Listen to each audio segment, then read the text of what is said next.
The morning Grandpa Roy died, the barn swallows were flying low over the east pasture. He always said that meant rain before nightfall, and he was right. By the time the county coroner's car had pulled back out to the main road, the sky had gone the color of a bruise, and the first fat drops were already tapping the tin barn roof. Slow and deliberate, the way all bad things seem to arrive on a farm. I was 15. My brother Eli was 12. We had lived on that farm since before either of us could remember anything else. Our mother had brought us there when I was 3, after our father walked out. She stayed 2 years, then left too, not with suitcases and excuses, but in the back of an ambulance on a February night when a drunk driver crossed the center line on Route 9. By morning, it was just the two of us and Grandpa Roy and 280 acres of bottomland and timber in Holt County. Within 48 hours of his passing, we would lose all of it, every acre, every memory nailed into those walls.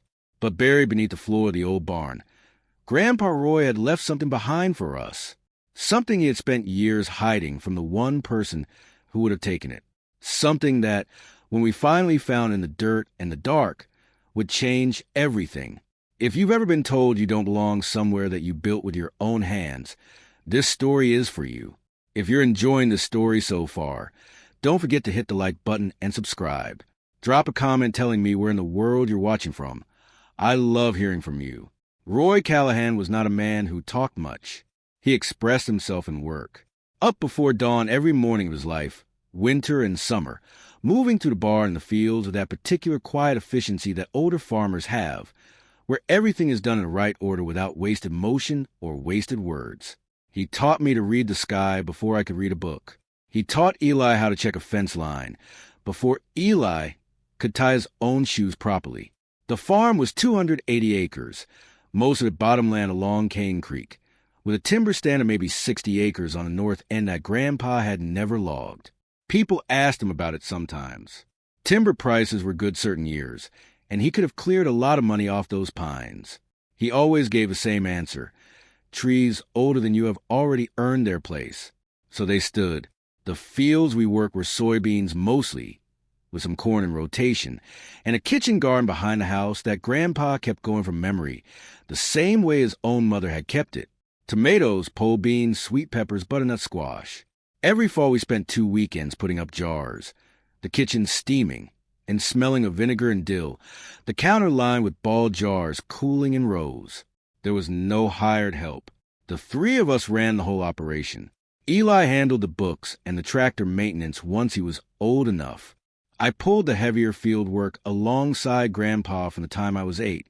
By the time I was 12, I could run a bean planter in a straight line, back a loaded trailer to the narrow barn door on the first try, and tell by the way the soybeans were yellowing whether the problem was moisture or nitrogen. Grandpa did not give compliments easily, but he would sometimes stop what he was doing and watch me work, and then turn away without comment, and I learned early that his silence in those moments was a compliment.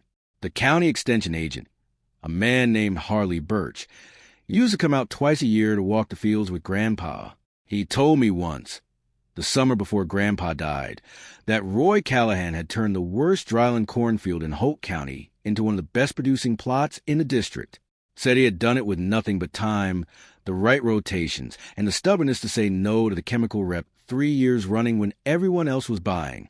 Roy had figured out that the Cane Creek bottomland responded to cover cropping in a way the county extension office had only started recommending about 10 years after he'd already been doing it. That was who he was, a man who played a long game and did not need the approval of anyone who couldn't read a soil test. People in town liked him to weigh you like a fixed point on the horizon. When the Peterson family 2 miles north had a barn fire and lost most of their equipment one autumn, Grandpa Roy showed up the next morning with his tractor and 2 days of work, no discussion of payment. Just showed up, worked, went home. That was all. The grain elevator operator always had his paperwork ready before Roy pulled in because he had learned that Roy didn't wait. The feed store kept a running account for him that had been settled in full every November for 30 years. He never talked about his son. My uncle, Dale, I knew Dale existed from the photographs on the mantle and from the twice-yearly phone calls that came at Christmas and Roy's birthday. When the phone rang on those days, Grandpa would take it in the kitchen and stand at the counter and speak in short sentences. After he hung up, he would be quiet for the rest of the evening in a way that was different from his usual quiet. Heavier. I asked him once when I was 11 what Dale was like. Grandpa was greasing the wheel bearings on the grain wagon, and he didn't stop working while he answered. Dale found a different kind of life, he said. That was all he said. I knew better than to push. What I did not know, what only became clear later, was that Dale had been watching the farm the way a man watches a poker hand. He thinks he's about to win. Patient, quiet, waiting for the right moment to sit down at the table. The morning Grandpa Roy died was a Tuesday in late October. Eli found him.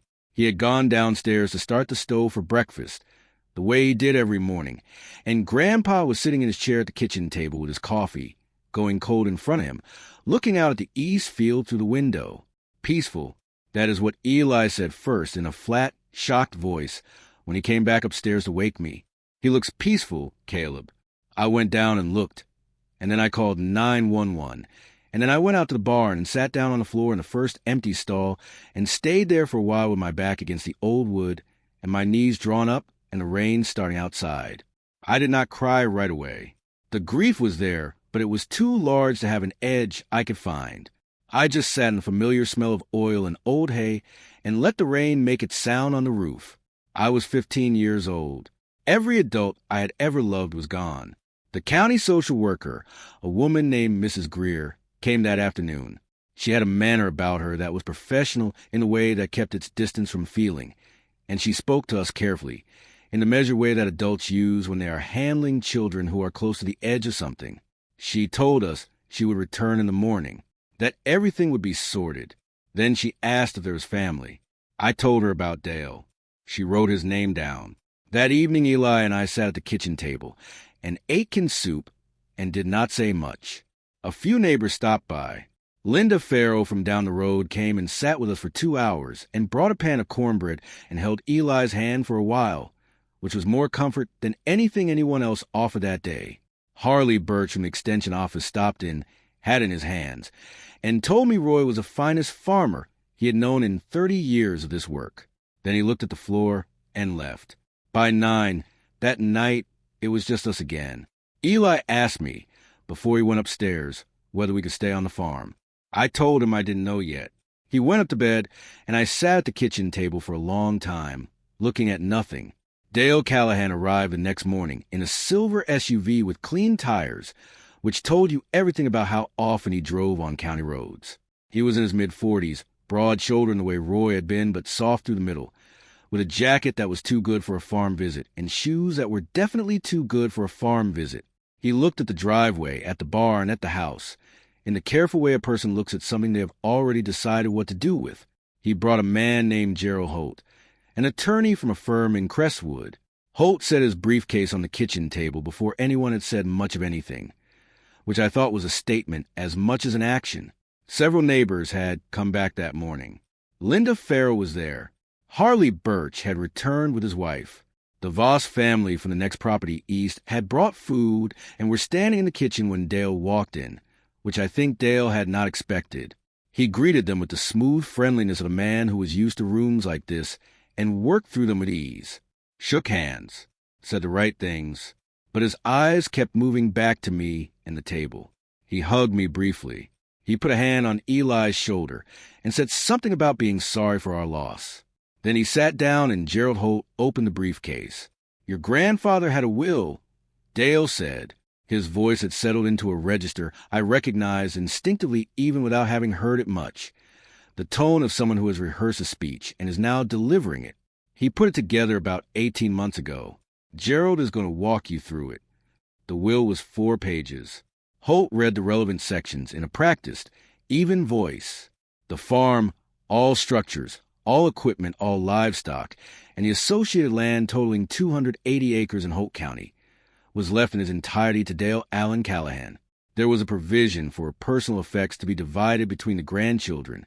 There was a cash sum of $3,000 set aside for each of us, payable when we each turned 21. That was it. The farm was Dale's. We were a footnote.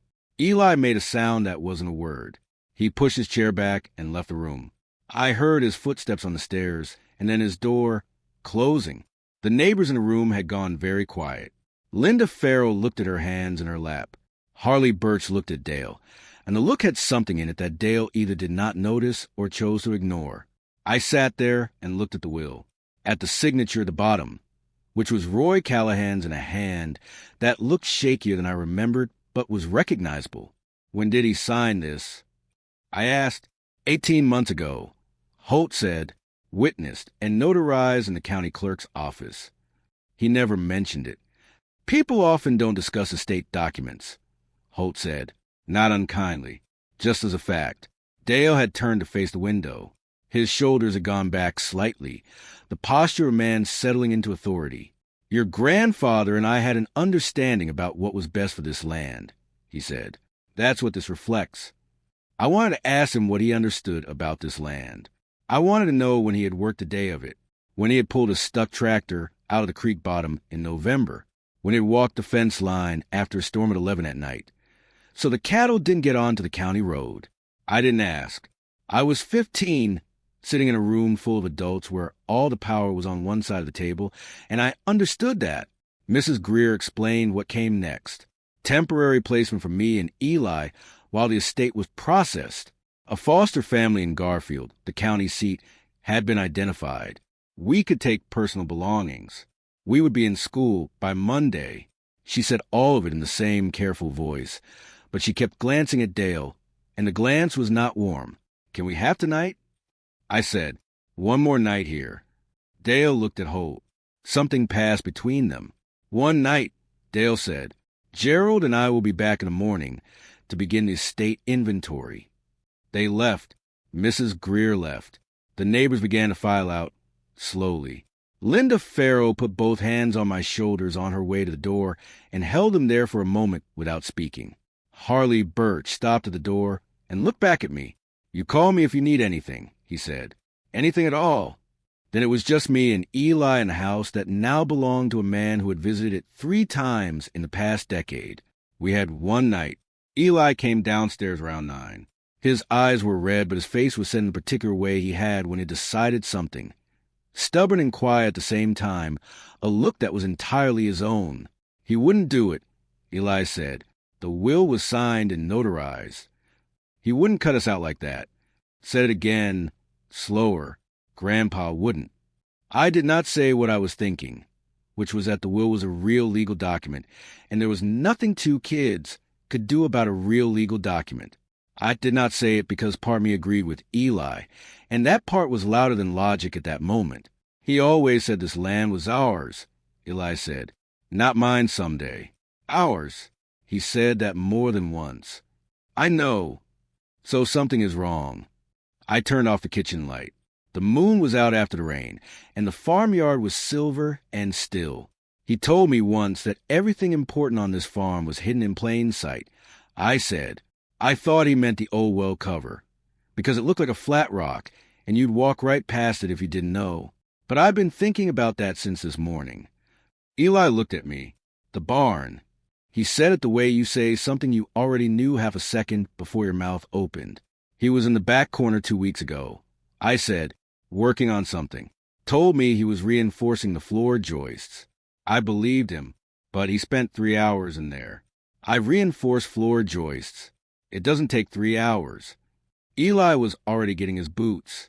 The barn at night without Grandpa in it felt different, larger, like a space that had been holding itself and to fit the dimensions of the man who occupied it, and was now slowly exhaling back to its true size. We took the good flashlights from the hook by the back door and went across the yard. The barn was cold and smelled of old hay and oil and seasoned wood. Our beams moved across the stalls, the tool wall, the long workbench along the east side where Grandpa kept his hand tools arranged on pegboard, each one outlined in black marker, so you always knew what was missing. Nothing was missing. The back corner of the barn was where the old grain storage had been, before Grandpa moved the bins outside. Empty now, just a concrete floor and 4 walls, and the overhead joist where pigeons used to nest before he screened them out. I walked the floor with my flashlight, studying the surface. Mostly old concrete, cracked in places, stained with 50 years of oil and water. But at the far corner, where the east wall met the back wall, there was a section that looked different, not newer, different in texture, slightly higher, rougher, the aggregate finer. I crouched and put my palm flat on it. Cold, but not uniformly cold. I found the pry bar on the tool wall. Eli held both flashlights while I worked the bar around the perimeter of that section. The concrete didn't break, but it moved. It was a poured slab about the size of a storm cellar door, and it had been set on top of something rather than poured as part of the original floor. I worked the bar all the way around, and then Eli grabbed the second bar and we both pulled. The slab came up with a grinding sound that made my teeth hurt. Under was a steel plate, welded handles on it. Under that plate, when I lifted it free, was a hole in the earth about 3 feet deep. And sitting in that hole was a galvanized metal box, the kind used for large electrical junctions, but bigger, the size of a small cooler, sealed with a padlock. The bolt cutters were on the tool wall. 3 cuts, and it was open. Inside, wrapped in oilcloth that had been soaked in linseed oil and folded carefully around the edges, were 3 things. The first was a letter, sealed with tape, addressed in Grandpa Roy's handwriting to Caleb and Eli Callahan, my grandsons. The second was a document bundle, many pages, rubber-banded, wrapped in a second layer of oilcloth. The third was a small handheld cassette recorder, old, the kind that still used actual tapes, with a tape inside labeled in Roy's handwriting with a date, August 14th. 3 years ago, I sat down on the concrete floor with my back against the wall and picked up the letter. I am going to tell you what it said.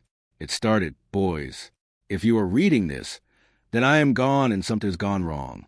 I want you to know that what I am about to tell you is the most important thing I have ever put on paper, and I want you to read it slowly and not panic, because there is a way through this. There is always a way through." He wrote about Dale, not with bitterness. Grandpa Roy did not carry bitterness the way some men do. He wrote plainly, the way he always talked about things he had thought through and accepted. He wrote that Dale had come to him 2 years before with an offer from a company called Hartwell Development, which was building residential communities on agricultural land across the western part of the state. Hartwell wanted the Callahan farm specifically because it sat over a groundwater aquifer that was among the largest undeveloped sources in the county, and because there were natural gas deposits in the lower geology of the property that had never been commercially leased. He wrote that Dale had negotiated with Hartwell for 14 months without telling Roy. Roy found out when a Hartwell surveyor appeared at the property line without permission, and Roy stopped him at the fence and asked his business. And the man was confused because he had been told the property was already under a letter of intent. Roy confronted Dale.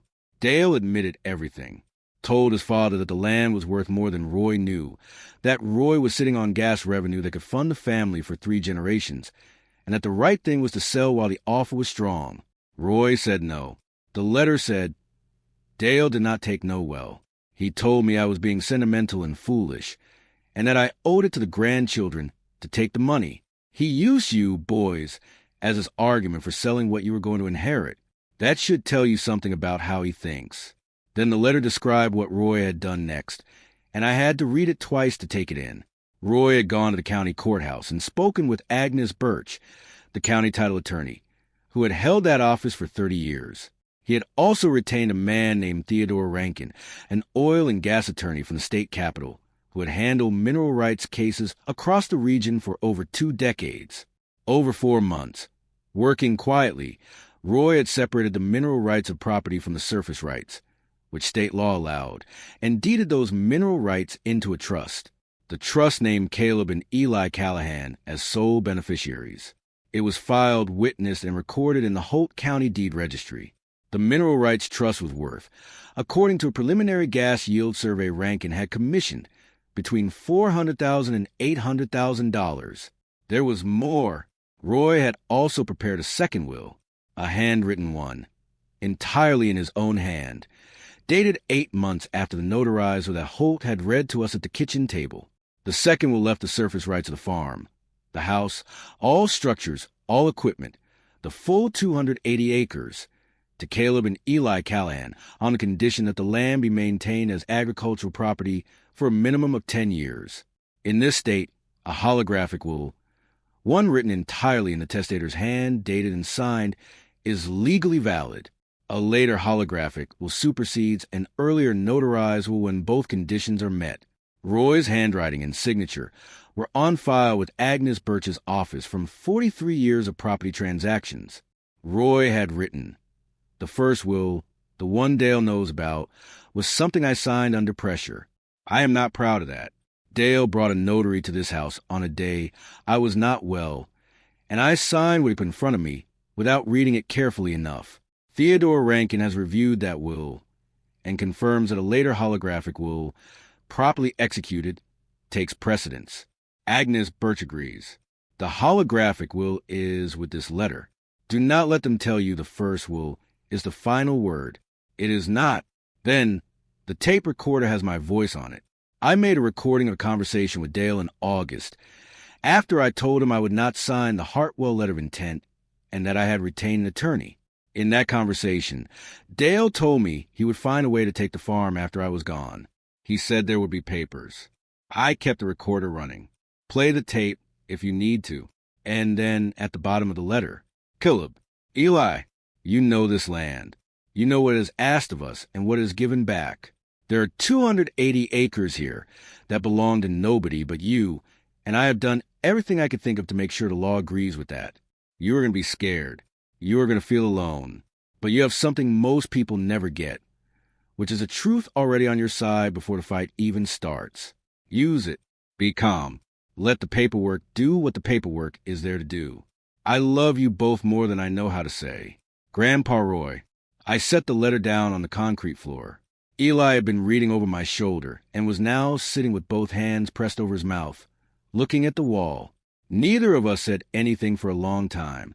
Outside, a dog barked somewhere down the road and then stopped. The barn held its cold and its silence around us. He knew, Eli said finally, he knew the whole time Dale was coming. He knew and he planned for it. All of it. For us. I picked up the holographic will and held it in the flashlight beam, line after line in Roy's handwriting.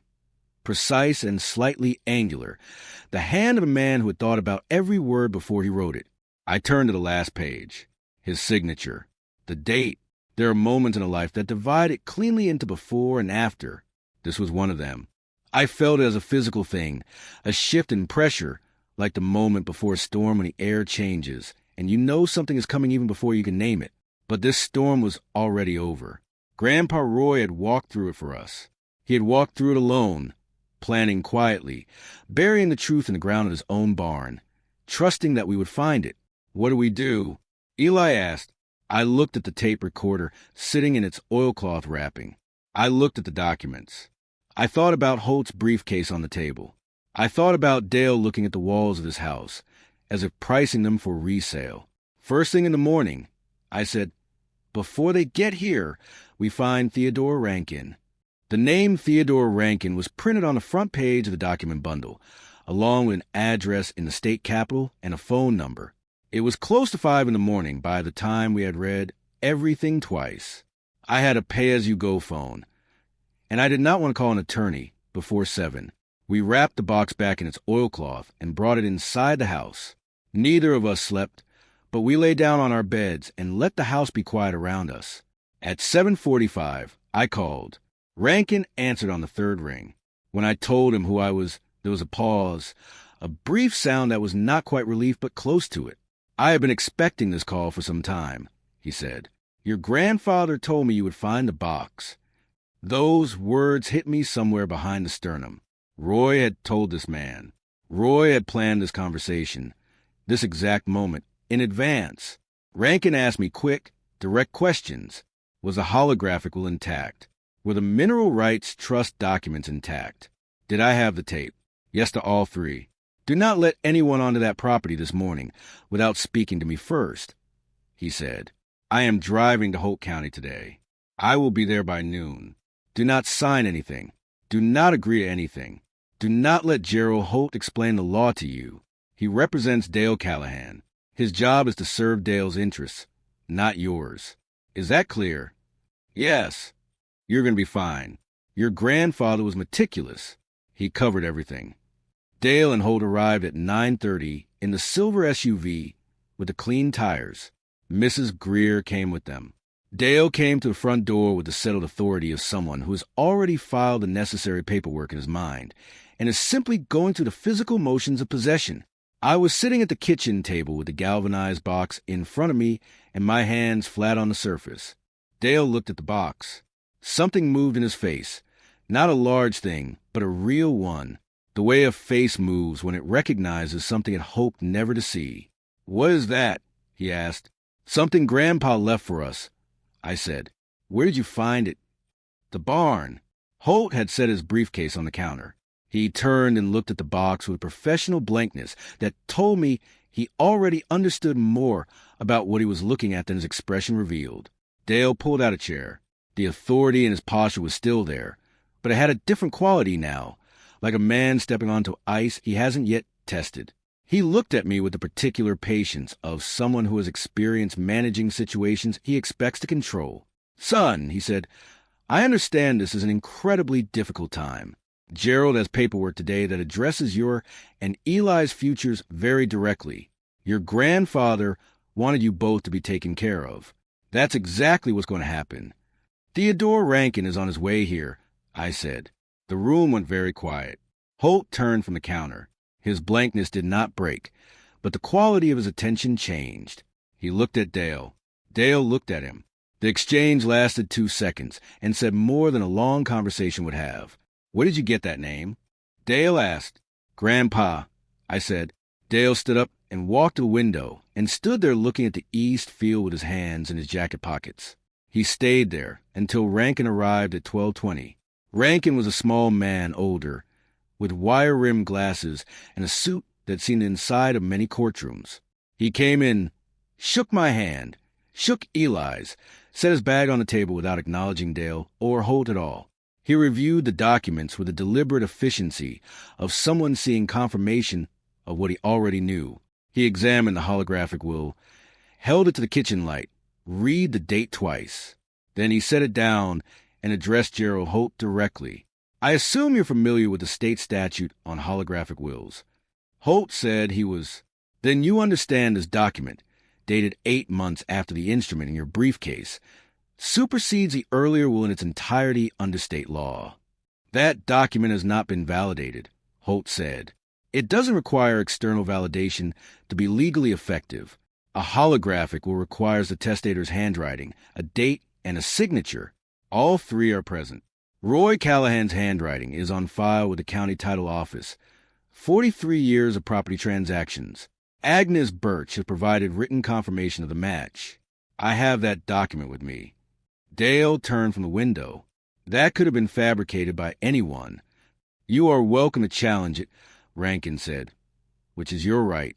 I would encourage you to consider the cost and the likely outcome before you do."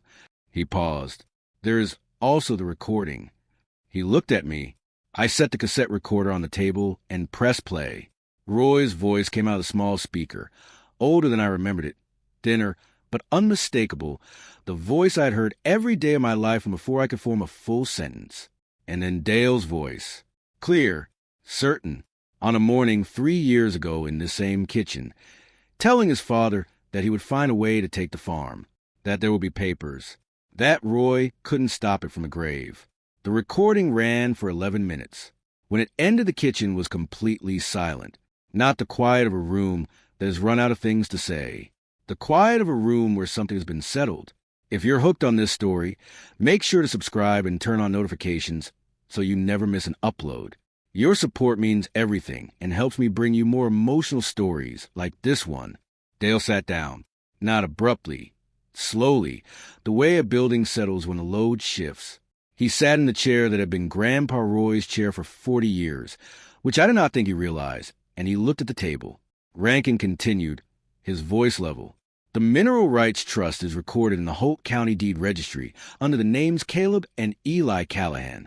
That is outside the scope of the estate entirely and cannot be reached by a will contest of any kind. The surface rights, under the holographic will require a brief probate proceeding. Given this documentation and the audio record, I do not anticipate meaningful opposition." He looked at Dale one more time.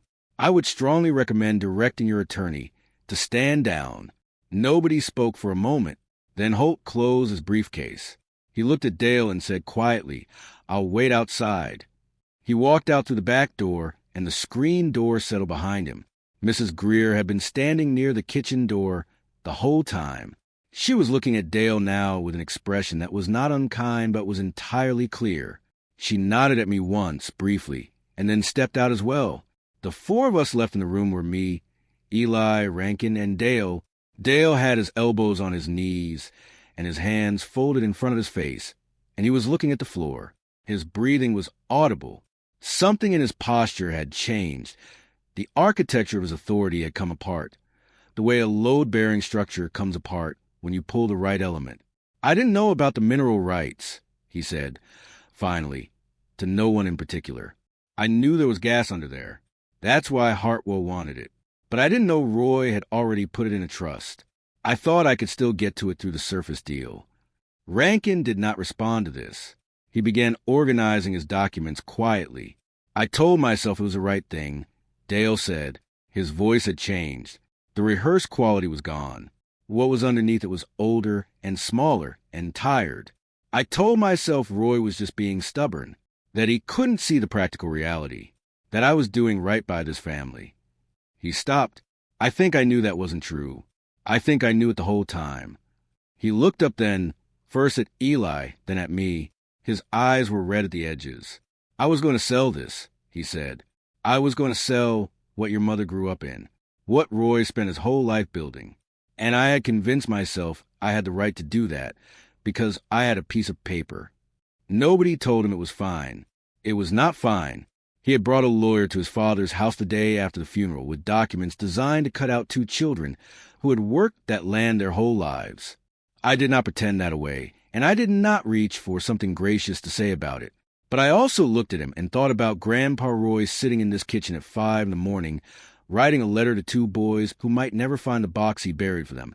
And I thought about how Roy had not written that letter with any cruelty in it. Roy had given Dale a way out that was better than what Dale deserved, and had done it because he understood something about what was underneath his son's behavior. Roy had known that underneath the scheme and the pressure and the deal-making was a man who had left his farm at 19 and spent 25 years constructing a version of himself that didn't need it, and who had spent those same 25 years being afraid that the version he built wasn't worth as much as the one he'd walked away from. "He left you something," I said to Dale. He looked at me. I put the second envelope on the table. Rankin had found it at the bottom of the box, addressed in Roy's handwriting to Dale Allen Callahan. Roy had sealed it separately. He had thought of everything. Dale picked it up and looked at his name on the front for a long time. His face moved. He put the envelope in his jacket pocket without opening it. "I'll read it later," he said. I found out months after that he had read it 4 times. The probate took 3 months. Rankin handled it, and he was right that there was no meaningful opposition. Holt withdrew from the case within a week. Dale retained a different attorney briefly, sent 1 letter through him, and then did not pursue the contest. Agnes Birch confirmed the mineral rights trust documentation was clean and properly recorded. The holographic was verified through handwriting comparison within 6 weeks. Linda Farrow, the neighbor who had sat with us on the day Grandpa died, took us in for the duration of the probate, formally through the county as a foster arrangement. She fed us well and asked nothing except that we do the dishes and keep up with our schoolwork. She had known Roy for 27 years, and she ran her household the same way he had run the farm, without drama, without complaint. Just one thing done after another until the work was done. Mrs. Greer called me twice during those 3 months. The first time, she told me she was glad we had found what we found. The second time, she told me she was sorry for how the first morning had gone, that she had not handled it the way she should have. I told her she had done her job. She said that wasn't quite good enough, and she was probably right.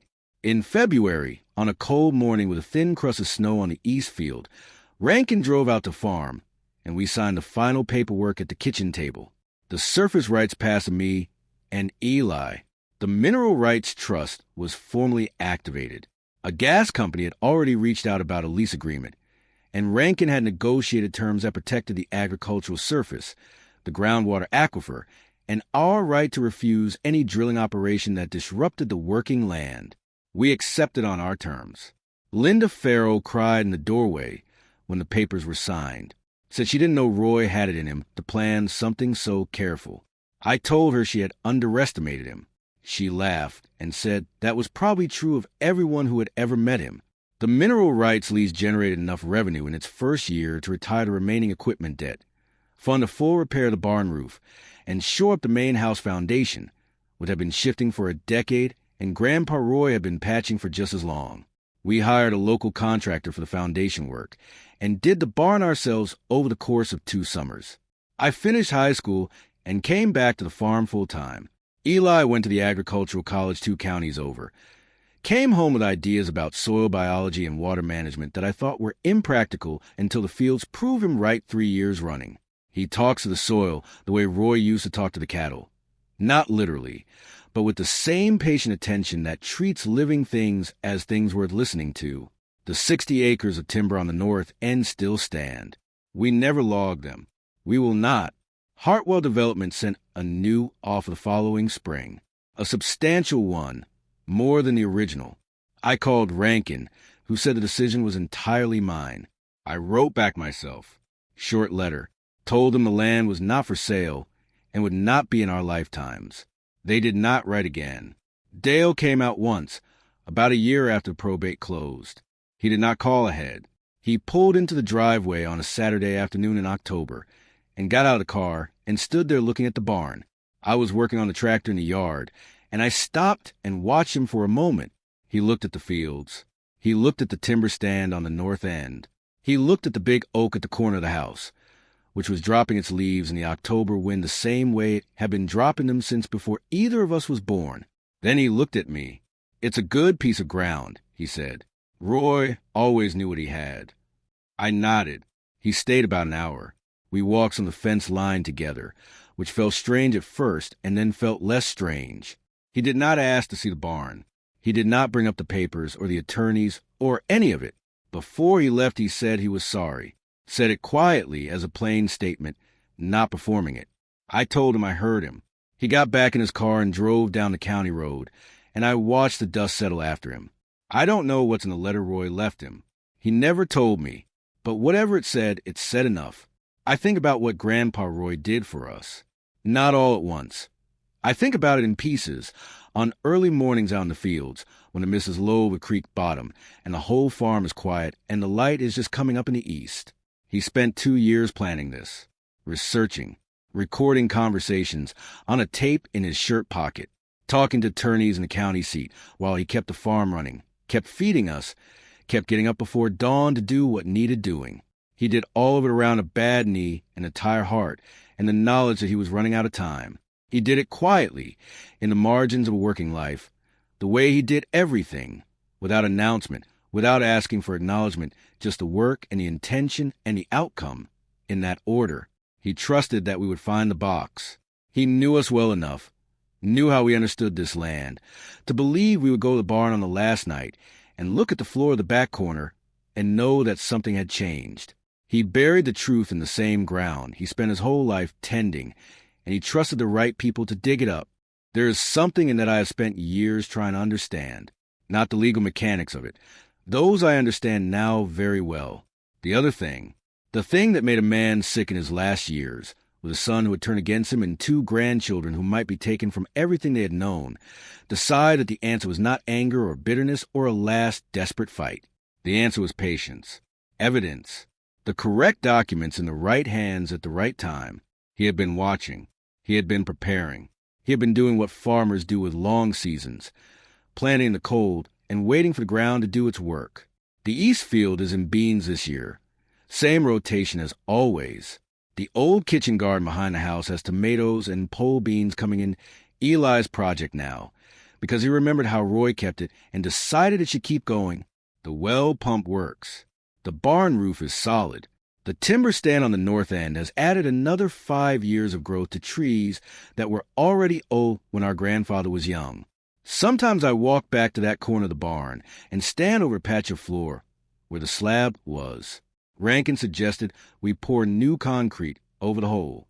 We did, but I set a length of old iron pipe flushing surface before the concrete went down. Nothing decorative about it, just a marker, so we know where it came from. Some things about this farm no document will ever capture. The weight of October mornings. The smell of the creek after 3 days of rain.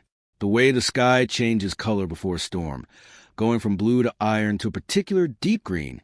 That means get the equipment in before dark. Roy knew all those things. He carried them away, he carried everything. Quietly, without display. Just present in him the way long knowledge is present in a person who has paid attention to the same piece of ground for a lifetime. He walked away from nothing. He gave up nothing he had built. He just made sure, in the only way he knew, that the people who had been carried forward had what they needed when the moment came. We were 15 and 12 years old, sitting on a cold barn floor with flashlights, reading a letter from a man who had loved us enough to plan years ahead for our protection. That letter is still in the box, which sits on the desk in the farm office. I have read it many times. I think I will keep reading it for the rest of my life, finding different things in it at different ages. The way you keep finding different things in a piece of good ground depending on what season you come to it in. He was right that we were scared. He was right that we felt alone. He was right that the truth was already on our side before the fight started. He was also right about one other thing, which he wrote near the end of the letter, and which I did not fully understand until much later. The land doesn't need you to fight for it. It needs you to stay. We stayed. We are still here. Thank you so much for watching until the end. If you love this story, check out the other videos on your screen now.